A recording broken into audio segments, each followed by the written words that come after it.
Hey, welcome to physics. I'm glad you're here. Man, you couldn't have taken a better class. I'm telling you, physics is where it's at because it is, I'm sorry, but it is the most exciting, funnest class. It takes your of math and makes it turn into something cool and fun. Okay, and this isn't a real difficult high-level physics class, so this is actually really cool because we're going to study energy in all its different forms. Okay, so I am glad that you're here. And today what we're going to start doing is we're going to get into module 1.1. Now during the introduction video, I'll just briefly hit on that real quick. In the introduction video, I mentioned to you that physics, in my opinion, my definition of physics, is that we're going to study energy, okay, in all of its different forms and shapes. Now, of course, you need just about a lifetime in order to study all the different forms of energy that physics actually covers, okay? But we're just going to tap on a few during this class, and the first one we're going to talk about is motion. Now, I know back in either elementary school, definitely middle school, you guys learned about potential energy and you learned about kinetic energy. Potential energy was energy that was stored, like in a battery or wound up spring or rubber band stretched back and ready to snap somebody. Or you got kinetic energy, which is like a car going down the road, you moving, you waving your hand. Anything in motion has kinetic energy. Okay, and that's where we're going to start. We're going to kind of start with the kinetic energy, and we're going to start here in physics talking about motion. Now, you got to be able to answer the question when you can tell if something is moving or not. Okay, that takes us to our very first question. Is it moving? All right, I got a short little video clip to show you right here. Is that boulder moving?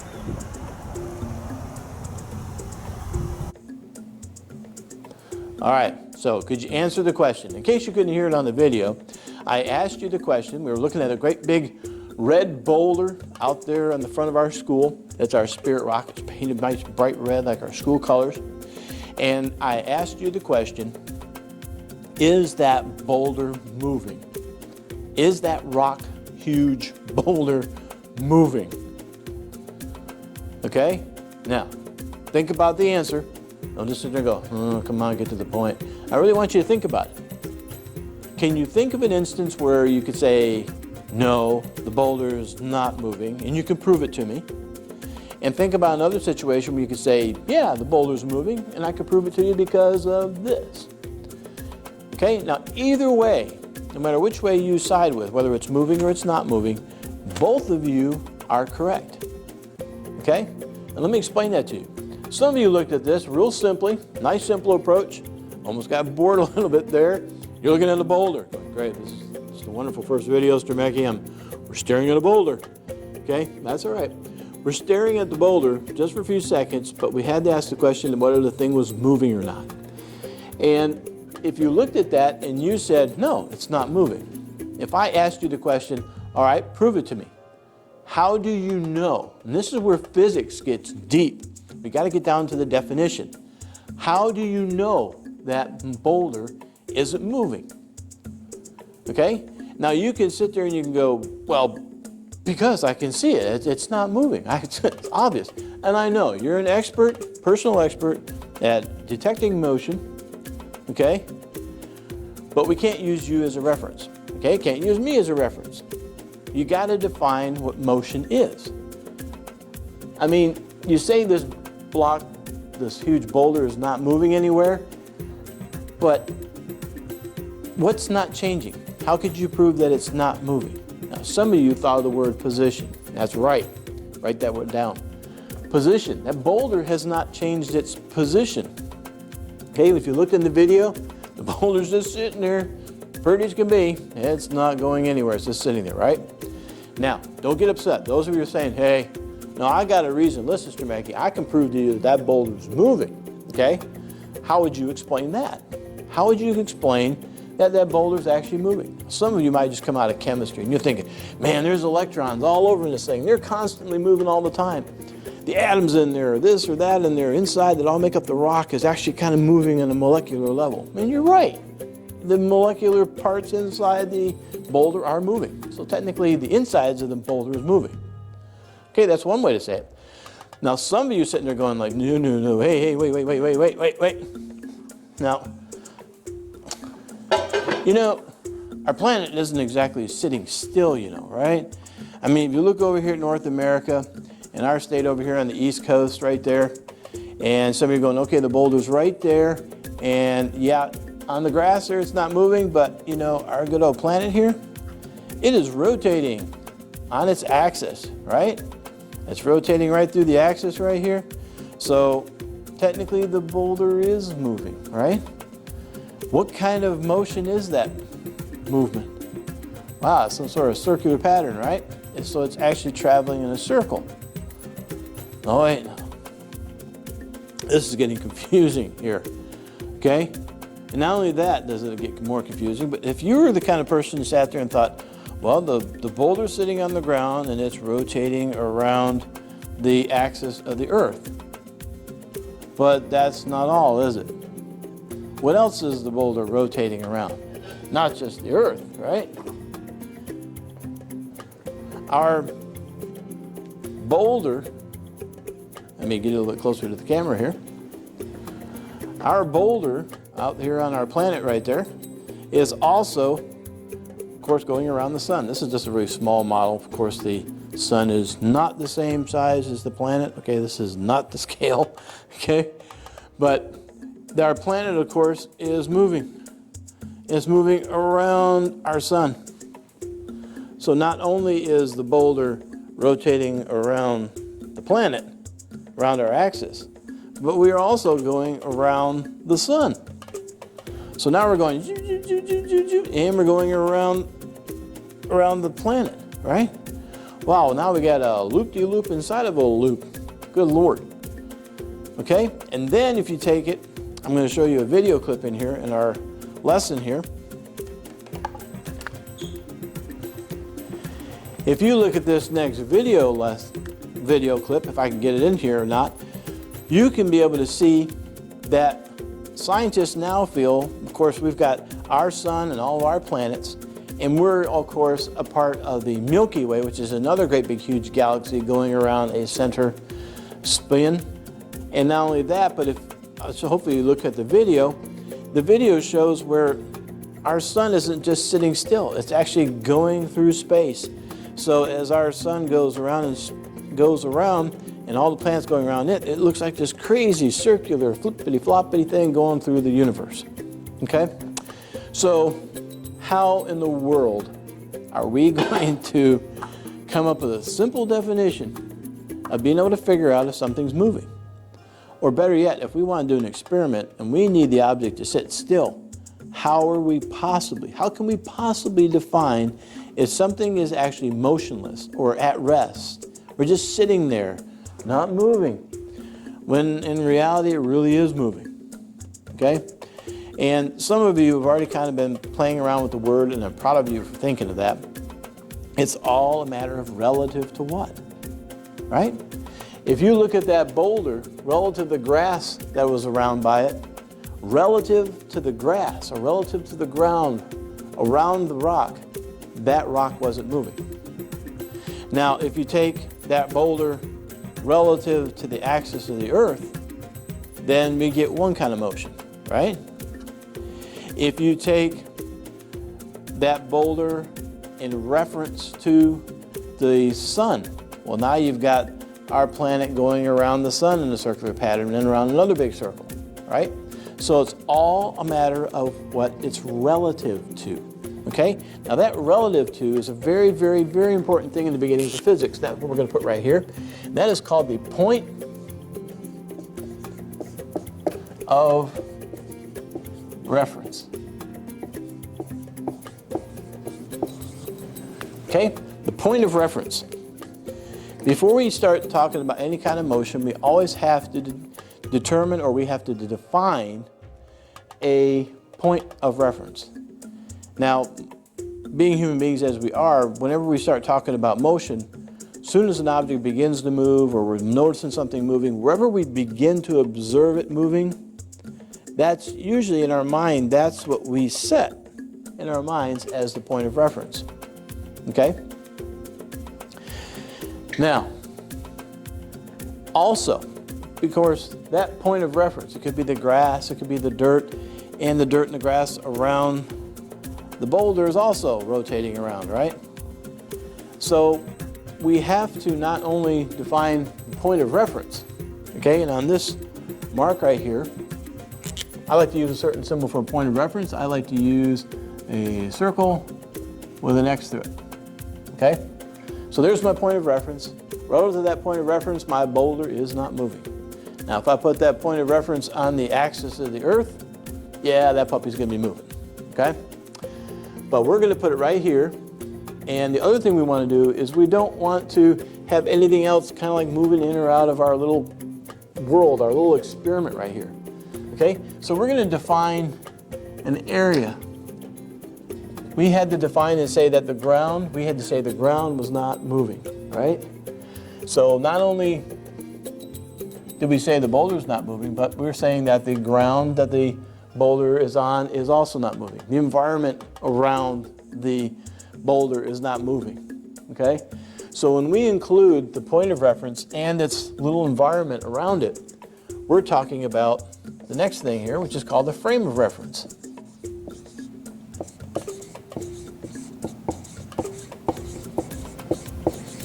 Okay, a frame of reference. So to determine if something is going to be moving or not, we have to define where the point of reference is, and this is going to be very important for us here in physics, and the frame of reference, the environment around it. Let me get this globe out of the way here. Now, you kind of learned something like this probably in your math class, and we're going to kind of borrow it. We're going to take our number line here, or something similar to a number line. It's just easier to put it on a number line because everything's already measured out. And let's say we've got some sort of object, let's say a ball, right here, okay? And we want that thing to move. So we need a point of reference. So the point of reference, which we're going to use, is a small letter X. Now in some math books and some physics books, there's going to be different places that our ball could be. So we're going to have to use a little subscript. And usually the one that you begin at is usually a 0. Or as your physics professors like to call it, they like to call it the X sub naught. Naught. Like, it's like the beginning of the word saying, oh, you'll be naughty. Okay, but it's not that. It's sub naught. Okay, so X sub naught, that would be where you begin. And wherever the ball winds up, the next place, we're going to call that X sub 1. The next place would be X sub 2. Next place, X sub 3. Okay? That way we can track. We can say, well, if this was my point of reference right here, where I began, then if it's changed positions, it's no longer at X sub naught, now it's at X sub 1 or X sub 2, then we can track that it has changed its position. So how do you define motion? What is motion? It's when an object changes its position relative to a point of reference. Okay? Wow, that sounded fancy. Lots of explanation for something so simple. Well, why is this so simple? Well, it may sound really simple, but believe it or not, it's the beginning of one of the most amazing equations that we have of our time. Most of you will recognize this one. Right? You know the guy associated with this. E is equal to mc squared. Who's the scientist associated with E is equal to mc squared? Einstein, right? Einstein. Okay? And Einstein he came up with his whole theory of relativity is all based on this simple premise right here. That's exactly where it begins. Okay? In other words, we could have two different people looking at this boulder. One says, hey, the boulder's standing still. The other person says, I can prove to you that boulder's moving. And both of them are actually correct. But it's all relative to what they use as a point of reference. So Einstein did is he came up with all these equations, and he did the calculations for motion of an object based on one person that was, quote unquote, standing still, and then he made the point of reference stay inside the object that was moving. So he let the point of reference move with the object. And there's some really cool stuff that came out of that, and we're going to go over that one day. It's just awesome, awesome stuff. But it is the beginnings of one of the most amazing equations. In case you're ever wondering what this actually means, M stands for the mass of an object. C is the letter that we use to represent the speed of light, okay, which is like about 300 million meters per second. 300 million meter sticks per second, okay? That's fast. So, in other words, as the mass of an object, or an object begins to approach the speed of light, there's some cool little things that happen with energy and mass, okay? Which we'll actually hopefully get to go over that a little bit later. But needless to say, this is extremely, extremely important concept right here, okay? Let's take a quick break right here.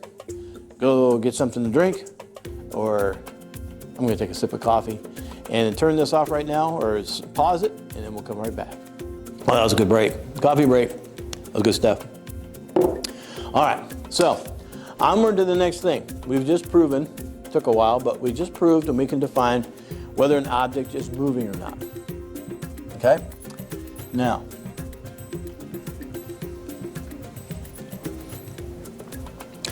if you look at this next video, okay, look at this next video that's coming in.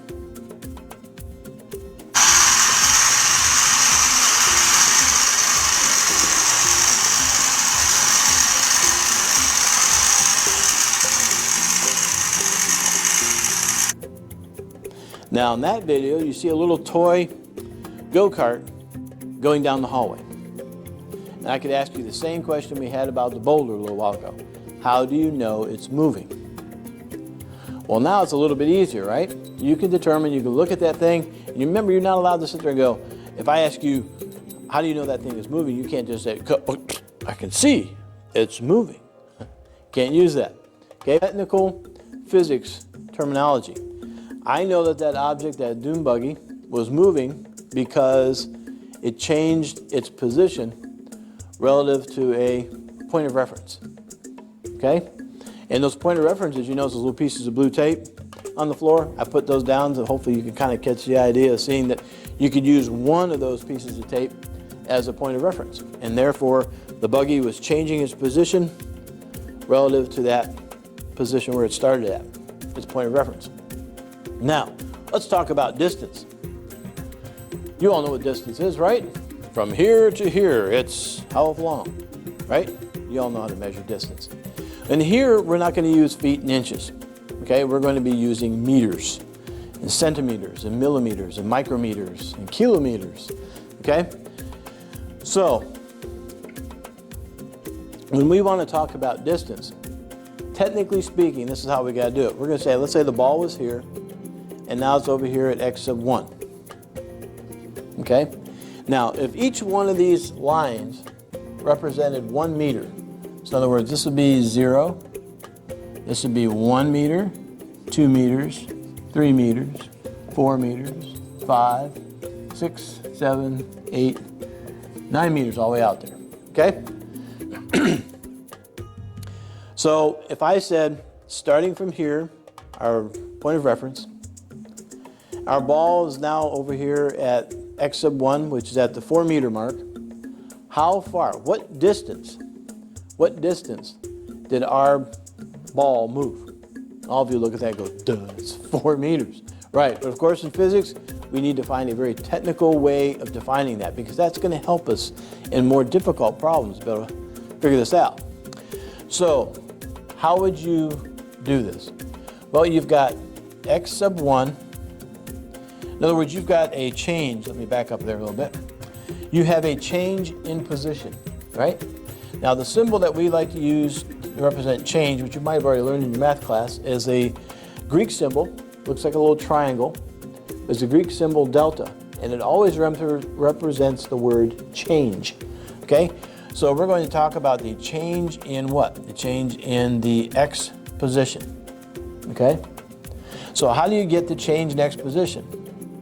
Well, when I asked you, and I said, how far did the ball move? It was at 0, now it's at 4. How far did it move? And of course, all of you just went, duh, it's 4 meters. You're right. But how did you come to that? How did you get 4 meters? Well, believe it or not, in your mind, without even trying, what you did, I'm going to put equals here, is you took the x1, x sub 1, and you subtracted the x sub naught position. Okay?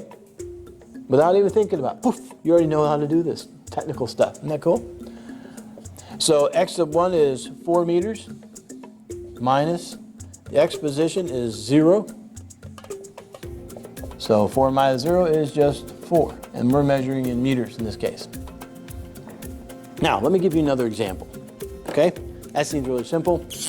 But what happens if our ball doesn't start right on top of the point of reference? What happens if it started here?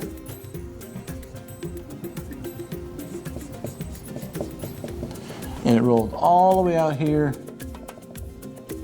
to the end. So right here would be x sub naught. Over here, this is your second position, so this is the x sub 1. So the beginning, 0. The next one is 1.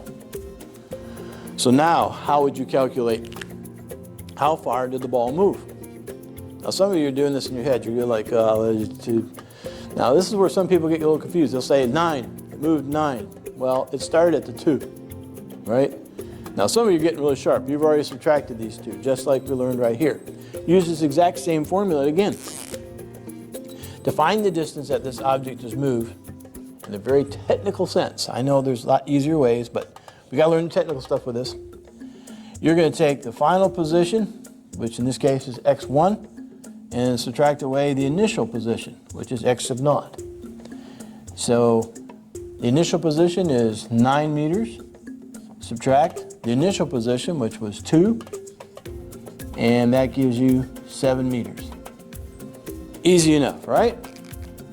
Now, here's something else very, very important. I want you to see this. We're going to go one more third example.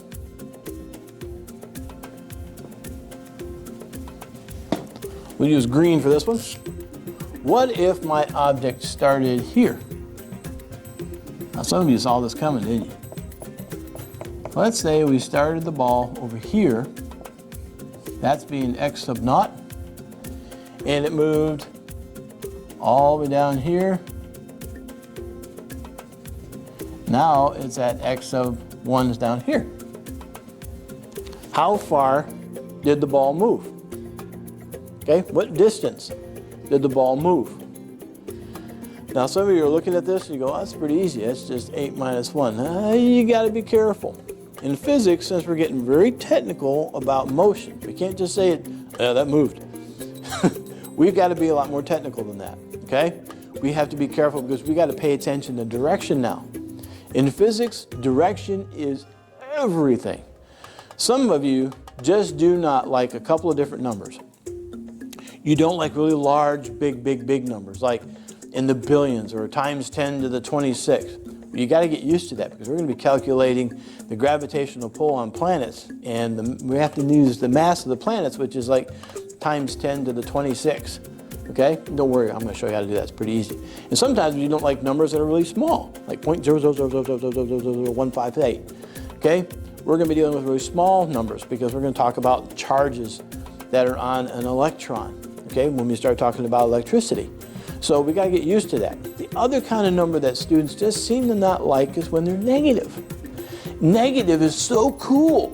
You got to have negative in physics. Negative means everything.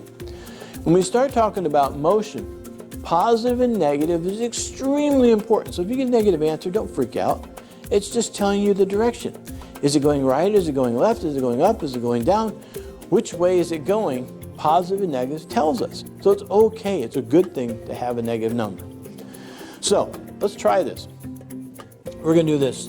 Change in position is equal to x1 minus x sub naught, or final position minus the initial position. All right, so what was the final position? That was 8 meters. Minus the initial position, which is, I already messed that up. Did you see that? See, I'm not thinking. See? All right. Initial position I should probably edit that out, but I want you to see I make mistakes too. I need you to catch me. All right, so look at the final position. Final position's over here. It's a 1. Haha. Subtract. The initial position, x sub naught, is 8. So now we get an answer of 1 minus 8, which is what? Negative 7 meters. Now some people go, you know, here's my meter stick. How am I going to measure negative 7? How am I going to do this? Because this looks all positive to me, you know. Negative just means direction.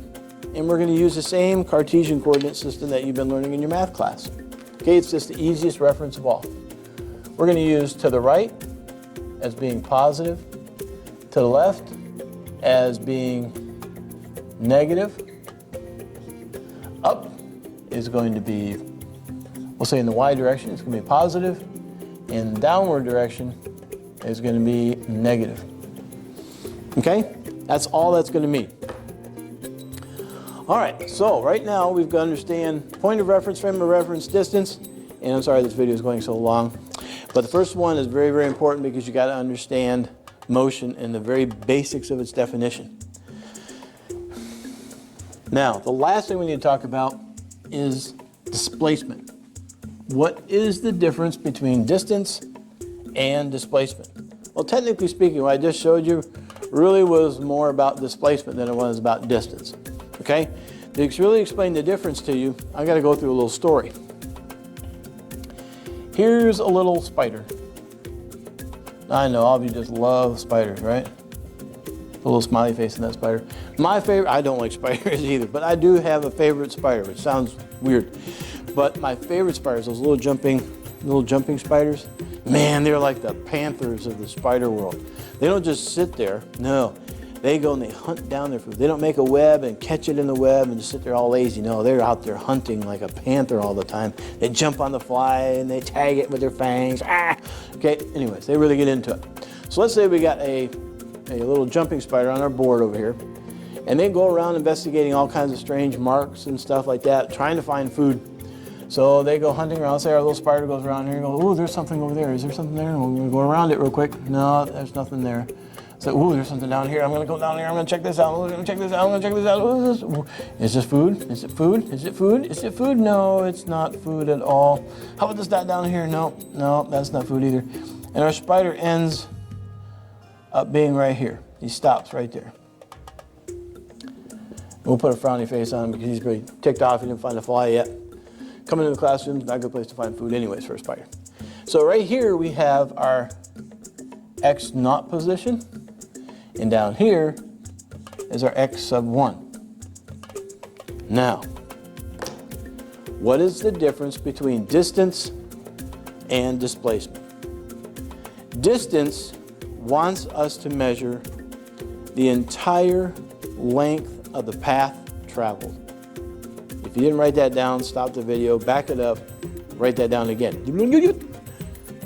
Distance is the length of the total path traveled.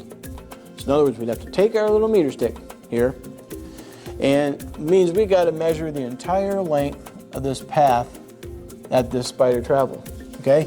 So we'd have to sit here and go out there and go around the curves real careful, you know, we'd have to go around here. Probably have to use a flexible tape measure, might be a little bit easier, you know, we're measuring all the way around here like this, and we're getting around there like this, and we're getting on there, on there. You gotta measure the entire length of that thing, okay? And that is distance. So distance is the length of the entire path traveled. Now displacement, sorry for the interruption. Back to this. Displacement, distance is the length of the entire path traveled. Displacement doesn't care what length or what path you did to get to where you're at. Okay? Displacement only cares about two things. Number one, where did you start? And our spider started right, let me do this in a different color. Our spider started right here. So we're going to put our point of reference right there where our spider started. And where did our spider end? Right down here. Sorry about that, spider. And then the distance, or the length, the length that is traveled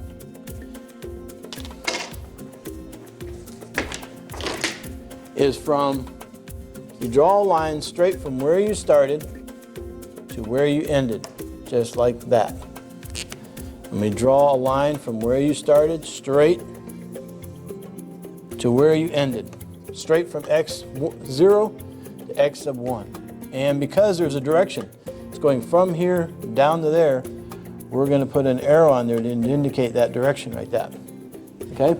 That is displacement.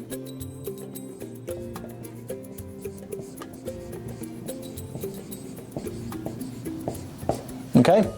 Now sometimes we do that because in physics there are some equations, and sometimes when we need to talk about the distance an object travels, and sometimes we need to know just the displacement of the object. But I want you to notice a couple of things that are very, very important. Number one, distance. Which direction does distance travel?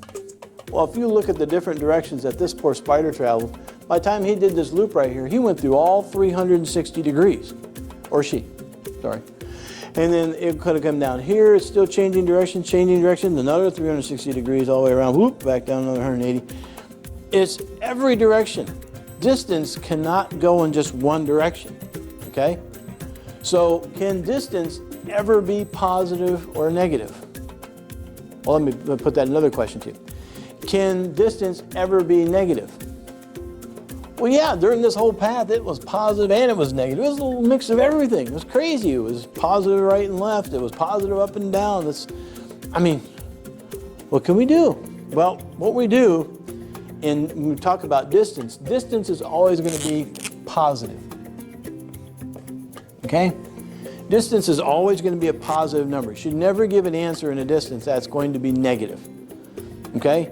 Because it can go so many different directions, and loop and curve and swirl and dip and doodle.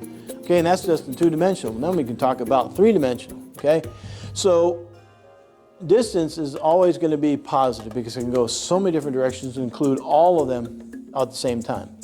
Displacement, on the other hand, that one, obviously there's just one direction to it. Okay, there is just one direction to that thing. So it's going to be, if we use the Cartesian coordinate system with your positive, positive, negative, negative, and we're talking about going down this direction here, obviously we got some very specific positive or negative to this thing. Okay, well, in fact, this one right here, we'd have to give some sort of ordered XY pair. It'd be a positive X and a negative Y, right? Because we'd have to go over to the positive direction and down negative Y. So it has a very, very specific direction. In fact, for this, we usually bring out our protractor. Now I'm going to show you how to teach you how to do all these things step by step. I'm going to give you a little preview. But we'll use our protractor, and we'll measure the angles in here with a Cartesian coordinate to it, and we'll get the exact angle that that spider's displacement is going to be at. All right, let's go over a couple examples, questions. Now that you've got a fairly reasonable idea, by now you should be able to tell me technical definition of how do you know something's moving or not.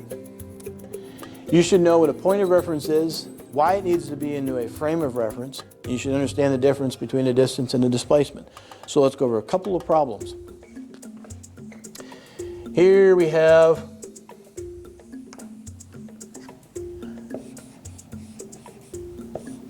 this is John's house. Okay, this is John's house. And over here is John's school. Okay, we'll say from John's house to the school, say he doesn't live too terribly far, we'll say it's about 4,000 meters away. Okay? Now, after school, John's your typical outdoorsman, and he likes to go walking out in the woods.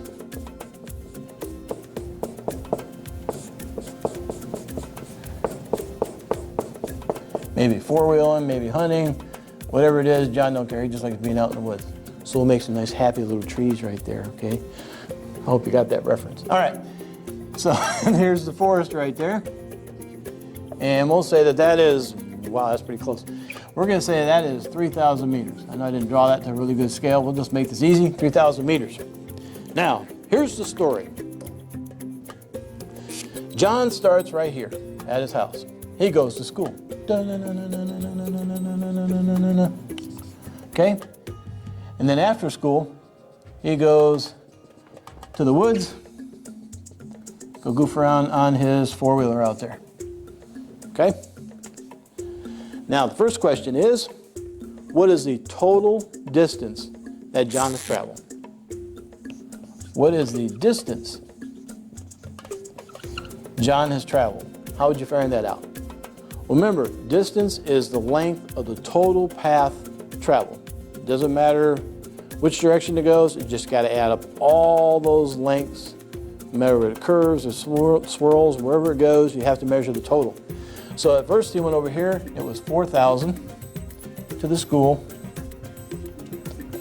And then he traveled back that same direction, another 4,000. And then he went past the house another 3,000 to get out here into the woods. So 4 plus 4 is 8, plus 3 is 11, right? 8, 9, 10, 11. There's 11, and that's 1,000. And we're talking about meters. Always put units on the end of your answers. Meters. And by the way, even though you can do this math in your head, you're in the physics class, trust me, I'm not trying to make life more difficult for you, but you've got to always show me how you got the numbers. Always show me the work. Okay? Never ask me, do we have to show the work for that? You already know the answer. The answer to that from here until the end of this course is always going to be yes. Always show me the work. Okay? Because one of the important reasons why I need you to show me the work is because if you do make a mistake and you just got an answer blurted down, I don't know what you did wrong. I can't help you. But if you show me the work and what you did, I can say, oh, you just forgot that little piece right there. Now you can correct that and you will never get that kind of problem wrong again. All right, next question is, what is the displacement? What is John's displacement? Okay, what is John's displacement? Well, remember, displacement only cares about two things. Where did he start and where did he end? So he started right here. So I'm going to put my point of reference right there. And where did he end? He ended over here in the woods. So we draw a straight line from where he started to where he ended. Easy enough? So what is John's displacement?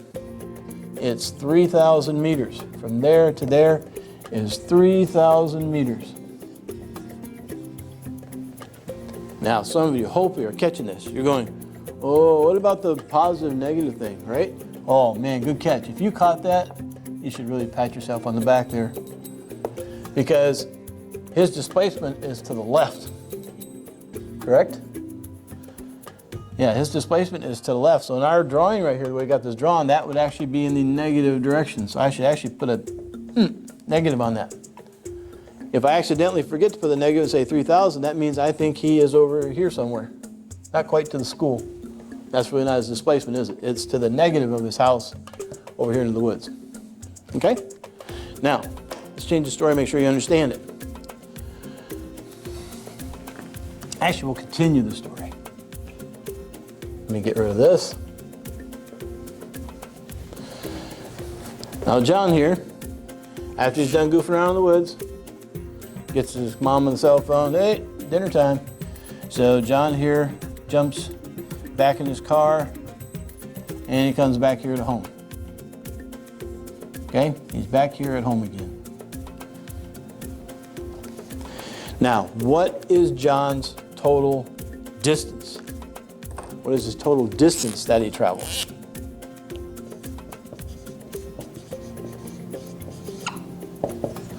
Remember, it's the total length of the path traveled. So he traveled 4,000 meters here, 4,000 meters back, 3,000 meters to the woods, and 3,000 meters back home.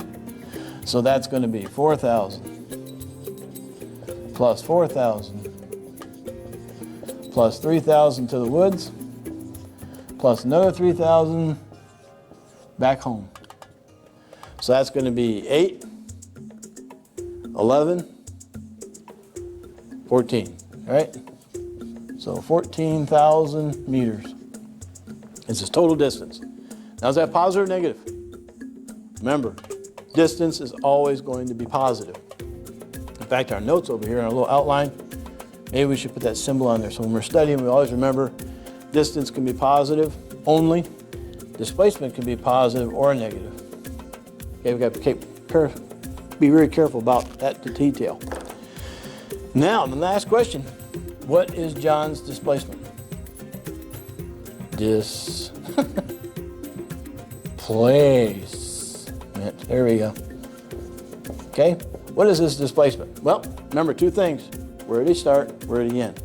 Well, John started right here at his house. Where did John end? Back in his house. So draw a line straight from where you started to where you ended. There. So how long is that line? I know you don't want to say it, but say it. 0, right? 0. What? Yeah. 0 meters. That's an excellent physics trick question. You better be ready for that one, because I'm going to ask that to you. Okay? Whether here or in college, they are going to ask you, if you have an object that starts and stops on the exact same position, even though it might have traveled around the world, woo! Okay? If it starts and stops in the same position, then the displacement is 0. Because you got to draw a line from where you started straight to where you ended. The rest of the path doesn't make any difference. You mean to tell me that if I start over here in our state and I travel all the way, go down here, down the ocean, go sailing down here, and go down and see Australia, and through Africa. Okay, and we come all the way back here home again. Even though I traveled around the entire world, tens of thousands of miles. Okay, my distance would be tens of thousands of miles, but if I start and stop on my exact same home in my front door, okay, then my displacement is 0. Okay? All right. Hopefully you've enjoyed this. There's a nice simple worksheet to make sure that you understand distance and displacement.